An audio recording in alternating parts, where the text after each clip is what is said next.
Is this a sad day for the last of the festival? Yes, the last menu has released. We're a couple days late. I say a couple, like a week or two. But the Flower and Garden Festival ends at the end of May. And then we have this long stretch without EPCOT. So, as your number one choice of foodie infotainment, we're here to eat the best of the best. So remember, she's vegan.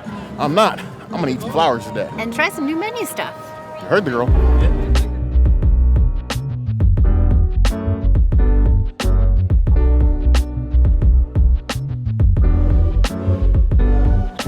This drink rests in the Hall of the Halls of my top 3 drinks of this festival. I'm not going to put them in any particular order because I like each of them for different reasons. But the strawberry banana hard cider. Color, the flavor, the tallness. I like them tall.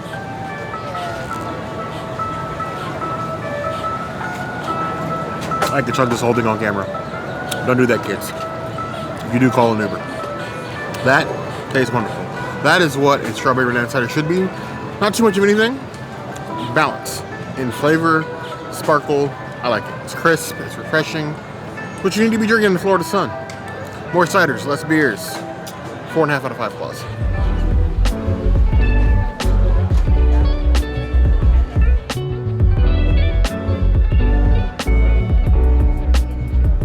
Here we are with the tots yet again.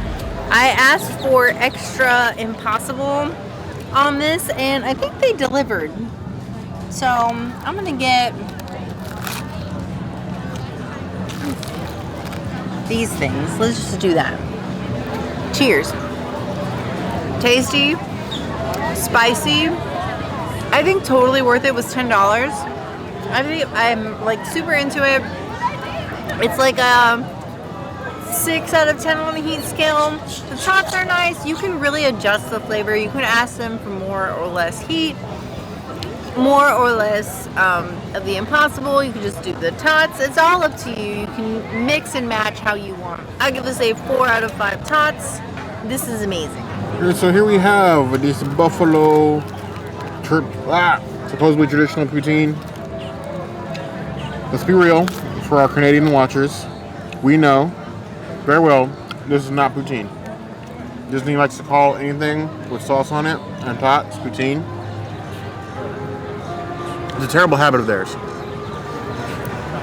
As usual with most of the plant-based poutine here, if you go in expecting it not to be poutine, you're gonna like it. If you're expecting poutine, expect disappointment. Disney, Refreshment port, there's nothing about poutine. If you want poutine, you go to Le Cellier. Get a reservation, do the walk-up list, you get poutine there. Do not get poutine here. This is not poutine, this is tots and sauce. Tots and sauce, it's a 4. You can calling it poutine, it's getting a 2. Names mean things.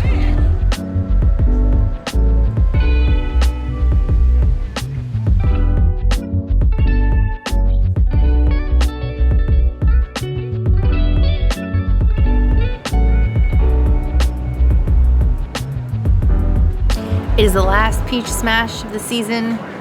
We've had like 4 or 5 of these now from Flower and Garden, and I've noticed every time we get a new flower, we know these flowers are grown here at Disney World, but I've also noticed that each one I can spot somewhere in the Canada Pavilion later, and I think that is kind of cool. Cheers to our favorite drink of the festival. It is a 5 out of 5. It is a Princess Cities item. You must, if you do, drink the whiskey. Enjoy it. Well, you won't. The festival's over in like 10 days, 12 days, something like that. Celebrate the end of the Peachberry Smash by smashing our cups high to the Canada Pavilion and the Victoria Gardens. A flower at the Flower and Garden in your drink just feels like kismet.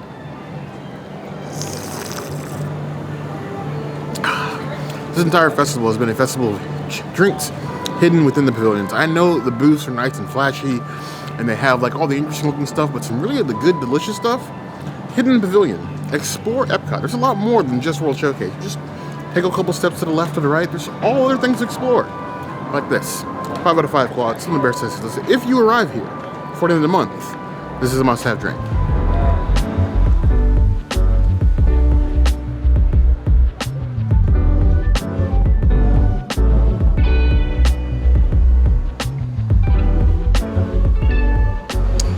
we go. Our beautiful steam bun. I think this is our third time getting it, but this time I'm gonna put some soy sauce on it. Let's just see how it tastes with a little extra zhuzhing. Salt is just flavored butter, and I love it. I'm here for it with the soy sauce. I already loved it, but I'm gonna give it a 4.75 out of 5. Steam buns, it's amazing. I feel like the princess has soaked the bottom of this enough with the Kikkoman sodium water, so I'm not gonna add any additional. Take a bite of the steam bun. Every bite of steam bun reminds me of my childhood. The good parts. It needs a more moist filling, but the bun itself is perfect. I want to see more of these, more narrations of these, different flavors. Amalgamous meat works fine for a first step, but now I want scallions, mushrooms, bok choy. Give me the things, and then like a little stew in the middle as well. But 4 out of 5 plus.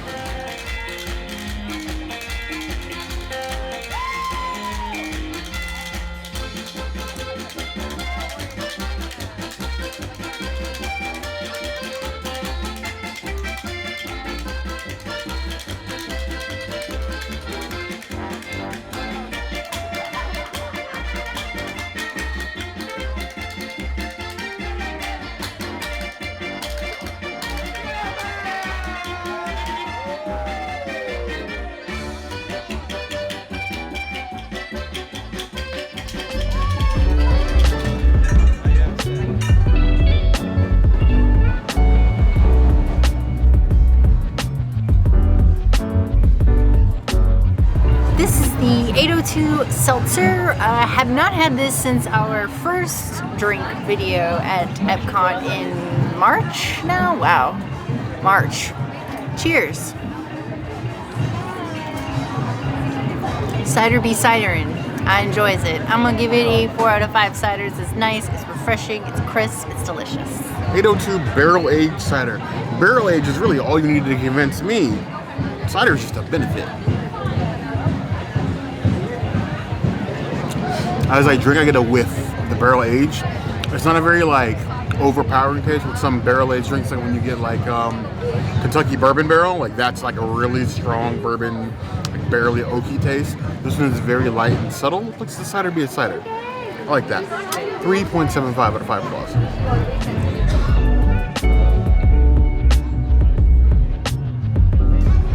Here we have this delicious tall drink of beer right here. People always sleep on Refreshment Outpost. They have some of the tallest, most cost-effective beers you can get on World Showcase. And for every festival, they always have something unique. This happens to be my favorite one of the festival, the Half a Gummy. I have to find this outside of the park. It's a must.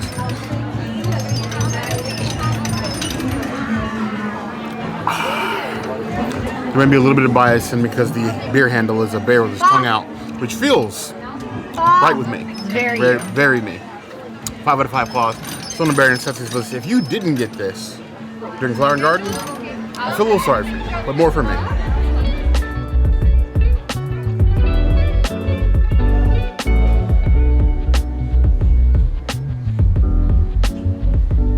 The last dumplings of the season. Every time that we get these dumplings, they get more and more little extra dressings on them, which I guess is a good thing because it's always been 2 the whole season of Flower and Garden.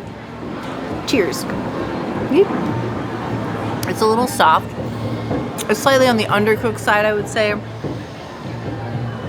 The dough is really sticky, which it shouldn't be. It should be crispy. The inside is still very tasty. I love the sauce. I love the toppings. It's a really good little option, and I'm sure we'll get it again because I usually have this every year. The China Pavilion is a third-party restaurant, so like it's the same company that owns Nine Dragons. It owns the store that also does the what is it, the Joy of Tea, and then the Festival Pavilion. So they do them all, and they're all pretty much the same level of flavor expectation. I would give it a 2.75 out of 5 dumplings. It's not like my favorite thing, but I was in the mood for them, so that's why I got them.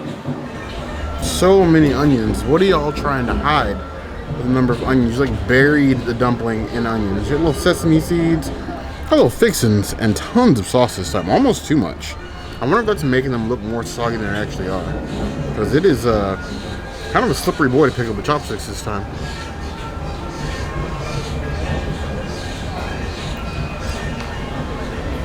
I'm definitely underdone.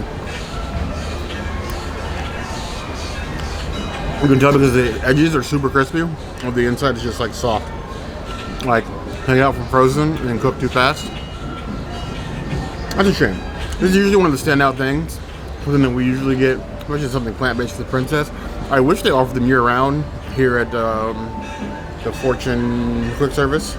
But beggars can't be choosers, but we can still beg. We can still beg. 3 out of 5 claws. It'd probably be higher if it wasn't so underdone.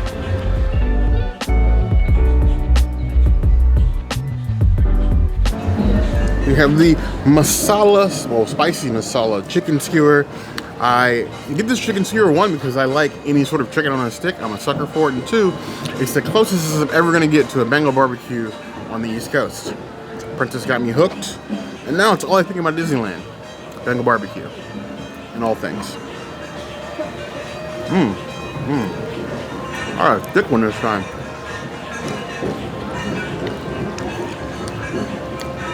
That spicy peanut sauce, juicy, well-cooked chicken. It's one thing that China can do well. It's chicken on the stick. 4.5 out of 5 claws.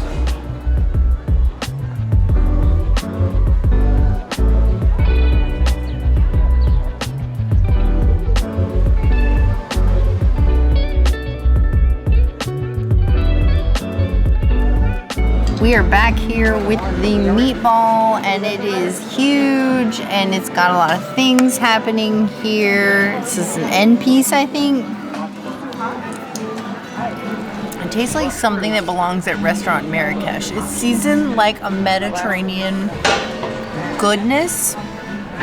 I love this meatball. I wish we could have it all the time. I would give it a 4.75 out of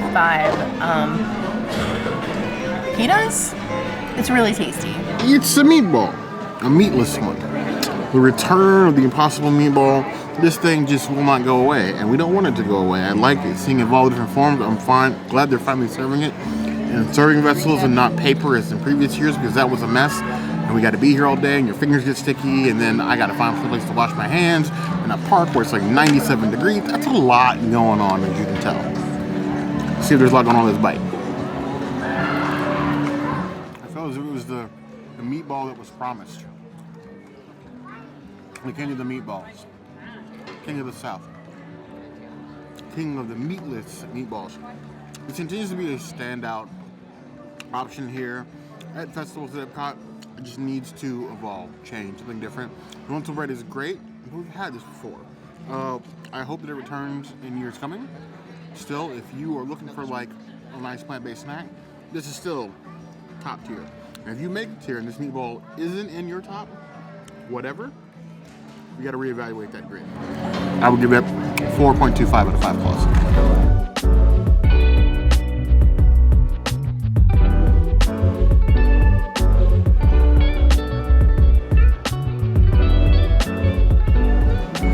Here we have the sticky ribs from Trowel and Trellis. I've avoided this dish this entire Flower and Garden, mostly out of a passive protest, the fact that a booth that used to be the impossible Trowel and Trellis booth now only has a singular vegan option. And you have like the vegetarian mousse terranium, which is fine, we'll take that. But then pork ribs. There are so many other like vegan items that could have just been at home in that booth. And that booth is always dead. So the fact that the booth is always dead, I'm assuming that people either don't know these are real ribs or they're terrible. I suppose with time running out in the festival, it's time that I found out which is which. We're gonna go with the one with all the toppings. You have the peppers, the peanuts, the green onions. I'm assuming this is how they meant it to be served, though I don't know how they expected me to bite into the way they served it. It's into this bear style.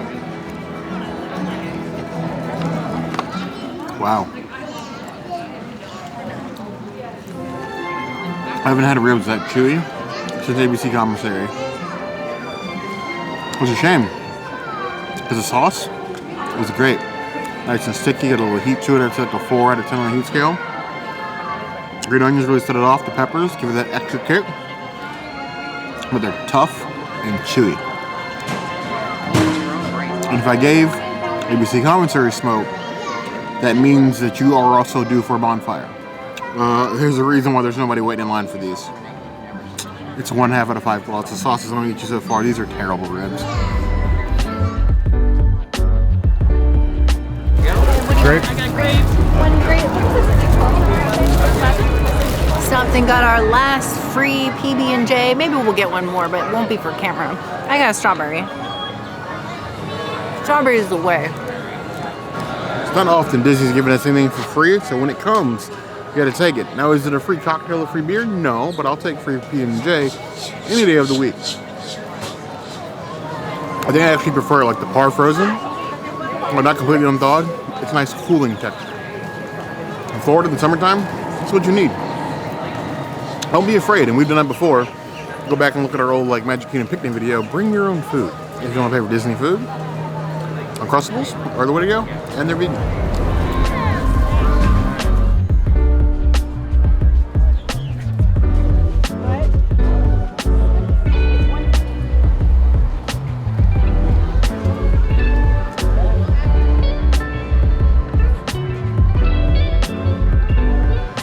Here we have the last of the Farmer's Feast rotational menu. We've gone from a veal with a risotto to a scallop with a risotto, tomato risotto, and now here we are landed at pork tenderloin with a corn risotto. A little bit of cheese, a little bit of sauce, 2 little roasted pieces of pork, and little garnishes because Flower and Garden. I can cut into it. It's very, very tendered the loin. Get some of the sauce. Look at that. That crust. I mean, the veal was okay. The scallop was decent. This is probably my favorite of 3 so far. Now, the dessert has rotated all 3 times as well. You know me, I'm not a dessert person. None of the desserts have been vegan. So, none of that. But the pork is landing just in time to say goodbye. I'll give it 4 out of 5 claws. Tenders to my heart.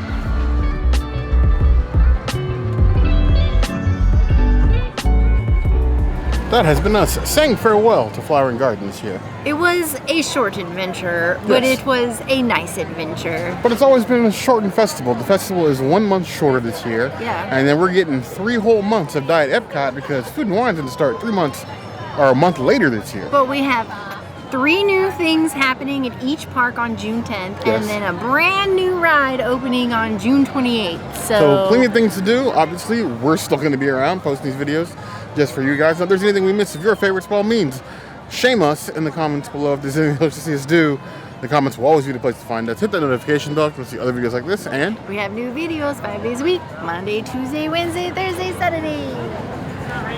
we'll see you soon. Be sure to subscribe and like this video. And if you don't comment, Bear's gonna eat himself in the water. That's his thing.